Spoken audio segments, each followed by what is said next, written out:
Hi, this is Lucille Almonte and this is my next chapter.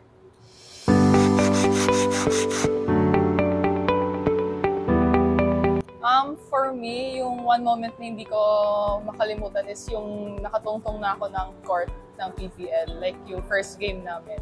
Kasi yun nga, parang doon na pumasok lahat sa akin na nasa pro na ako and wala na ako sa collegiate. So yun, parang first nga, parang nag-goosebumps pa ako noon eh. So first time na feeling ko talaga, like yung moment na yun, parang nakita ko na kasi lahat ng teams noon. So parang doon ko na talaga na-realize, like, doon ako nagising na okay, nasa PBL ka na, yun, parang sobra yung goosebumps ko, yung lamig ko noon, kasi hindi ko makakalimutan yung moment na yun. Tapos yun, parang doon na nag-start lahat.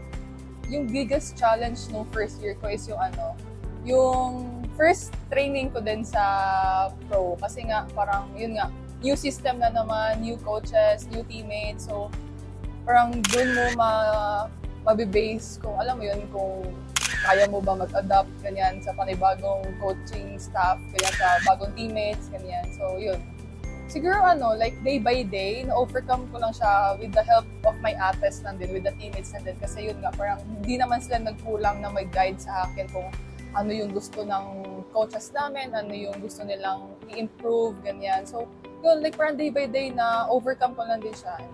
Yung mga areas na feel ko na nag-grow ako is yung like yung maturity and yung patience ko sa loob ng court. Kasi yun nga, parang in the PVL kasi parang alam mo yun, hindi siya palakasan eh. Like parang alam mo yun, pautakan siya, ganun. Kasi kung alam mo yun, lahat malalakas pumalo, ganun. And then, kailangan mong pag-aralan ng mabuti yung team, yung players, kung how they play, ganyan. So, yeah, yun, feel ko yun, like yung maturity ko talaga, tsaka yung patience ko, tsaka yung kung paano ako mag-understand ng mga tao.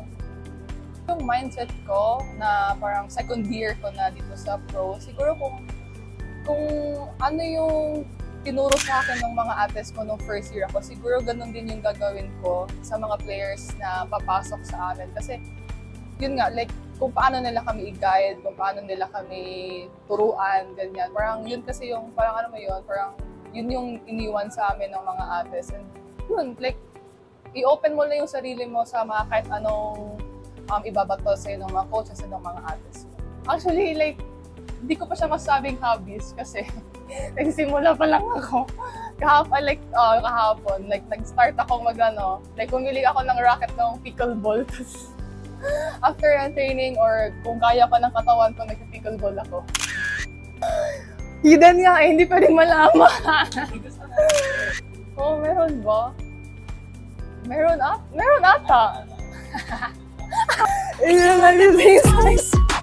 Are you naughty or nice? Okay, yun lang guys.